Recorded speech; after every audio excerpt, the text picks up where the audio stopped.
Hello, my name is Felicia Grenton, and the topic that I will be discussing today in this presentation is stigma's influence on veterans who could benefit from mental health care.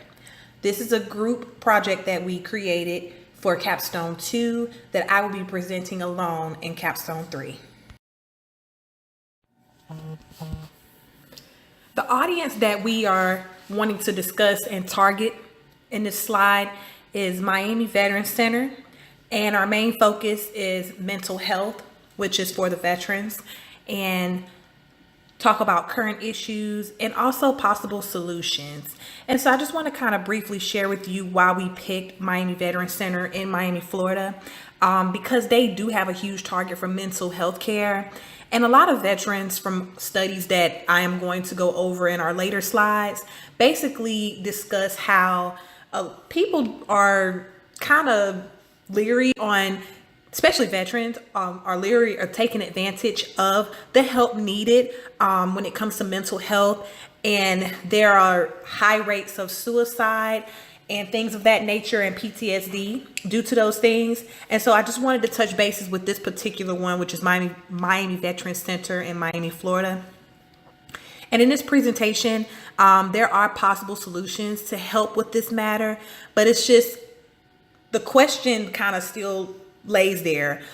Are veterans really open to receiving the help, or is it just some kind of bad vibe or bad look to a veteran that receives mental health? So a lot of times soldiers are looked at as like warriors, superiors. Why should I go to mental health to get help? So this slide, I just wanted to kind of briefly discuss why we picked Miami Veteran Center. And the reason that I picked it, or we picked it, is because veteran suicide data shows that in this area, it says, according to the U.S. Department of Veteran Affairs, as the largest national analysis of veteran suicide rates, the examination shows that veteran suicide rates are by age, gender, means, and more. And also suicide rates in veteran population are also compared with rates in non-veteran populations, which is basically talking about the citizens, the civilians. And suicide rates among veterans who use veteran health care compared with rates among those who don't. So I just want to kind of give you a little synopsis of where we're going with this area and this topic, and I'll be able to give you some deeper detail as we continue on. So I would just like to give you a little bit of background about veterans and their mental health care. So most veterans, or I would say some, are less likely to seek mental health care, and they're more likely to act on suicidal thoughts. I do believe, just from the research that we've done and also just from speaking with other veterans, I do believe that this is true about the suicidal thoughts, how it is related to not seeking mental health care. Men are twice more likely to commit suicide than women. Most of it is because men mostly dominate the military over females. But even so, if it was an equal sense, most men tend to kind of hide their feelings. When you think of men and women in general, women seem to be more expressive of their feelings than men. And women also tend to take more of a faster precaution when it comes to seeking any type of care. When you think of females who have to go to the hospital or need to go speak with a therapist, more than likely a female will go run to seek help than a male would. And I do believe in our society today, we have made it a fad, or as I would say, we made it more acceptable for men to think that it's okay for them to fall back from receiving help. I mean, I would just speak just from personal experience. I would give just an example, just something real brief, just to tie into how men's emotions may be. So my husband and I, we've been married for about 2 years now almost. And anytime there's something that come up medically, I'm usually the first one to say, hey, well, let's go to the hospital just to make sure everything is fine. So my husband, his response would be more like, well, no, let's just go ahead here. Let's just stay here and try to figure things out. Let's not go to the hospital. Or he even may say, I don't need to go to the hospital. I'm fine. I'll be all right. Well, when you think about this, think about how the suicidal thoughts may be for men versus women. Men tend to hide their emotions. Men tend to try to handle things within, whereas a female tries to handle things on the outwards. And so that also brings me to the point of what I wanted to discuss, which is talking about mental health care. So according to the Veteran Affairs, I just wanted to kind of discuss briefly about why people tend to shy away from seeking medical attention, or let's say mental health attention. So I do believe that sometimes there is a lack of a support in our community, and I'll give you a prime example. My father-in-law, he is actually a veteran in the military. He's been in the military, or he was in the Marines, I would say, for the last probably 22 years. He retired some time ago. Benefits were much better at the time, of course. And when he retired, he used to always share stories with me about how he had some of his colleagues who dealt strongly with PTSD. So it was funny that we talked about this, because when I was doing the project, I asked him a question of, well, these individuals who suffered from PTSD, did they seek help in the meantime? He said, well, one of them actually sought help for it while the other one didn't. And I said, well, what was the result of them seeking help? He stated the one who went out and sought help actually was able to follow through with the treatment. They were more likely to be opened up with all of the treatments that are given from the mental hospital. And as their result, they were able to seek the help that they needed, and they were able to start their process of healing and progressing and developing and becoming a better person. Whereas the person who did struggle with PTSD and never sought help, they started to go downhill. And as a result of that, they lost their family. They became alone. They had a lot of financial struggles. It was hard for them to be in a social society and feel accepted. They dealt with a lot of emotional trauma, and it really brought on a lot of heaviness to themselves and to their families. So it really drew them apart from society as a whole. So my point in telling you this is, it's important for your social support to be there, but sometimes your social support can be there, and as a veteran, they may not see it because they're dealing with the disease. PTSD, post-traumatic stress disorder, is a disease. And so it's important for individuals who may love someone with PTSD to show that support. So according to Veteran Affairs, this is really important because they talk about how veterans in a study who realized they have a problem or were positive about treatment also tend to have strong social support from family. So veterans who are out there who are dealing with this disease and who feels as if they are not loved or wanted, or even feel that they can seek the help, it's important for that mindset to change so that you can receive all of the opportunities and the support that you will need.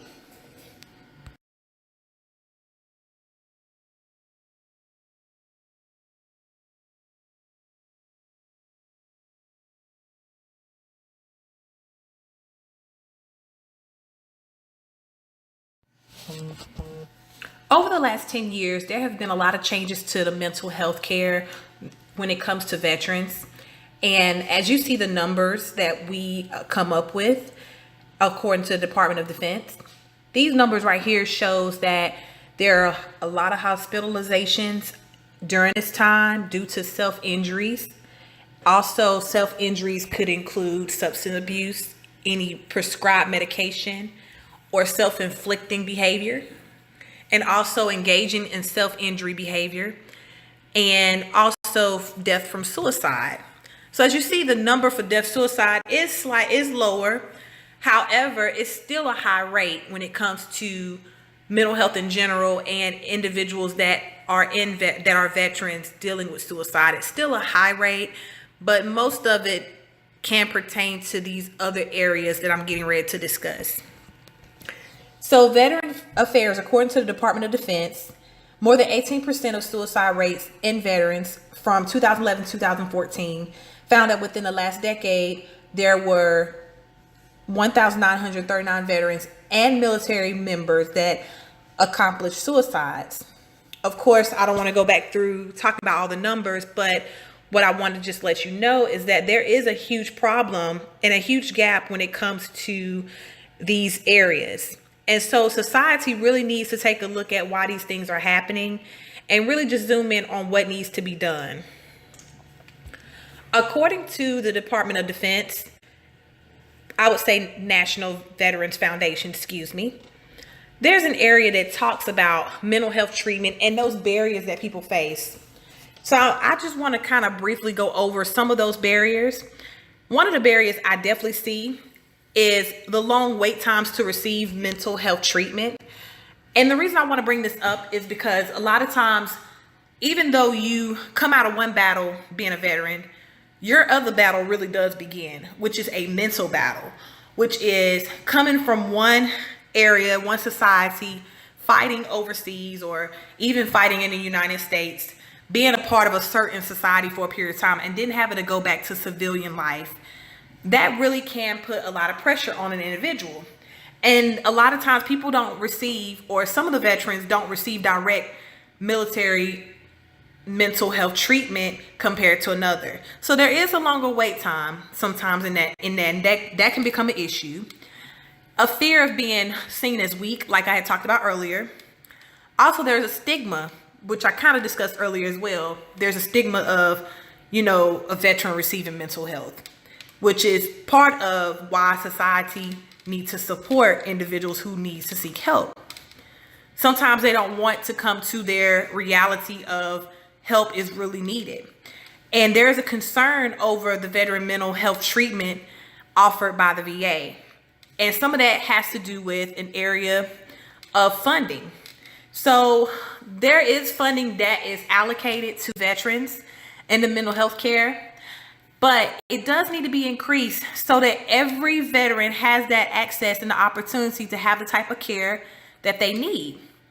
And it's really important because it really kind of defeats the purpose of all veterans having those benefits if they can't receive the benefits in a timely manner. So we can no longer look the other way or continue to be underfunded. So funding is extremely important, and we have to somehow make that type of sacrifice. I'm not sure as a civilian what that looks like, but I'm pretty sure something could be done about it.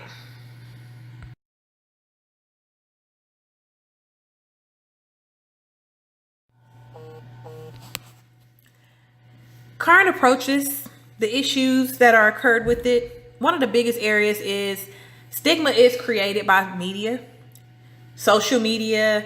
You have different websites, you have TV, you have fiction and nonfiction areas that can kind of cause an influence as well.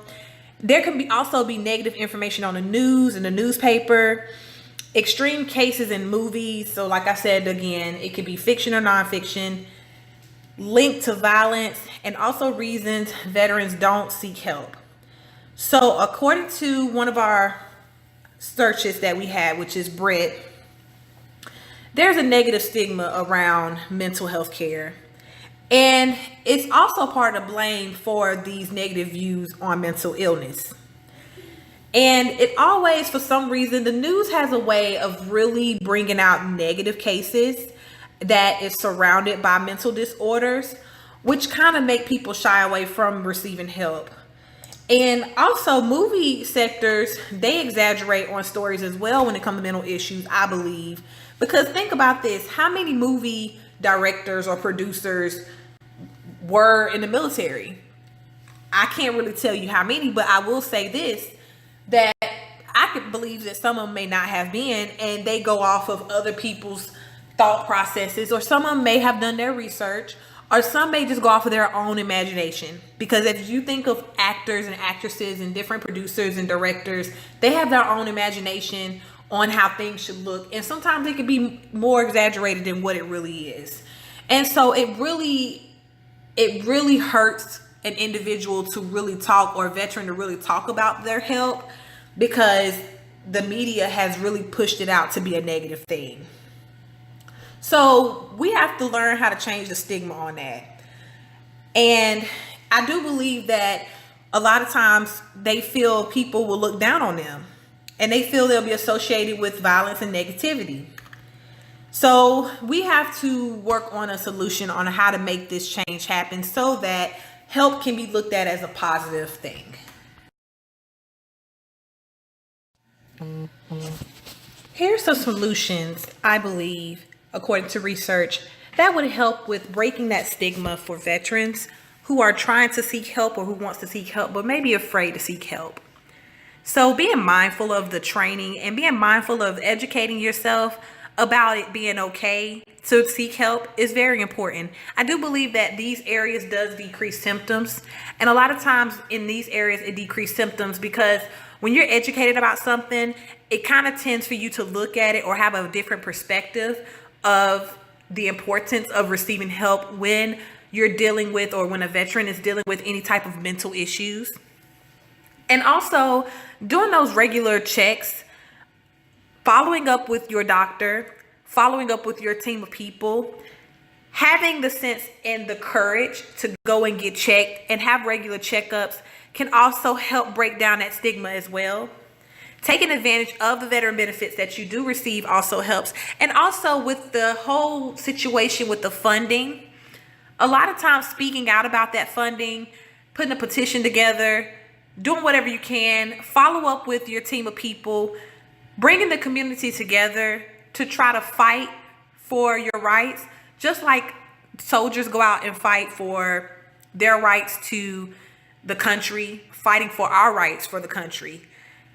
I believe mental health can be the same way. I believe as society, not only just the veterans, but even the civilians, if we see that this is an ongoing problem, it's important for us as a community to fight for their rights, to fight for them to be able to seek the benefits that they need and have the correct funding so that they can receive it in a timely manner, because this is something that we do not want to prolong. Also, regulations in place to kind of lessen the stigma created by media. So I just want to kind of talk about that for just a minute. I do believe when dealing with the media on problems such as, mental health, they play a big role. And from the slide before, when I discussed how they play a big role, if they play a larger role in spreading the word about mental health, and that is not a negative thing to seek help, just think about how many veterans will actually go out and get help. Social media is a huge push and influence today. So we need to have a different setup on how we, support these veterans getting attention that they need. Recognizing the stigma of traditional services interferes with some individuals' willingness to access care means that it's important to offer alternative options. So we do need to keep those options open, not just saying this is what you have to do and that's it. We need to make sure that they are really educated on these areas. So reassessment should definitely be done. It's very important for especially individuals with PTSD and depression. They should receive this treatment or the assessment at least 3 to 6 months and also on an annual basis. That way we can follow up and understand their progress, and they can understand their progress and understand how much progress they're making so they can feel important. And also not only doing checkups, but to also have the community support their progress. And it also helps the individual engage in relaxing within themselves too. There are other solutions as well that may be beneficial to a veteran, such as authorized providers that will travel to a residence of a veteran to provide them some type of care. So there are certain programs that you can look into. You can go to the Veteran Affairs or the Department of Defense and just kind of ask these type of questions. A lot of reasons why veterans have a hard time finding solutions because it can't get outside the box of what they've already been fed and what the stigmas are and things. So if they kind of dig into a little bit deeper and kind of find some other resources, this resource may work for them as well. Instead of them having to go to the actual facility, there may be a way for them to, depending upon their benefits, they may be able to get personal resident assistance. And also traditional mental health service of psychiatry and counseling. That's very important as well. That's kind of goes back to what we were saying as far as not being afraid to seek help from them there. And also looking into some financial incentives and some loan repayments. And there's barriers for veterans to get help should be dramatically reduced by bringing mental health services to the veterans. And also about them traveling to their residence, it really helps with this in a lot of ways. And because there's such a stigma and because there's such a bad outlook in our society on mental health, I do believe this area of providing personal resident assistance can kind of help with those barriers some. And also, we really need to kind of tap into the resources, because the resources that are out there, people don't take advantage of.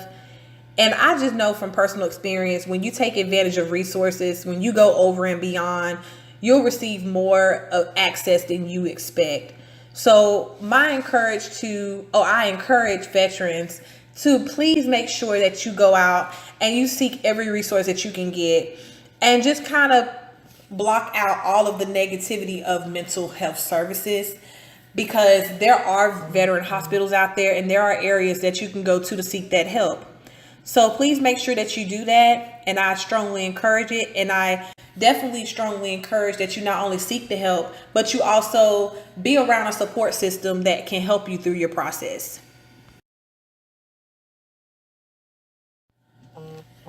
Thank you so much for allowing me to speak with you on today. I hope the information that we provided for you is very helpful with understanding and being educated about the mental health and about veterans and how they can receive the right treatments. Thank you so much.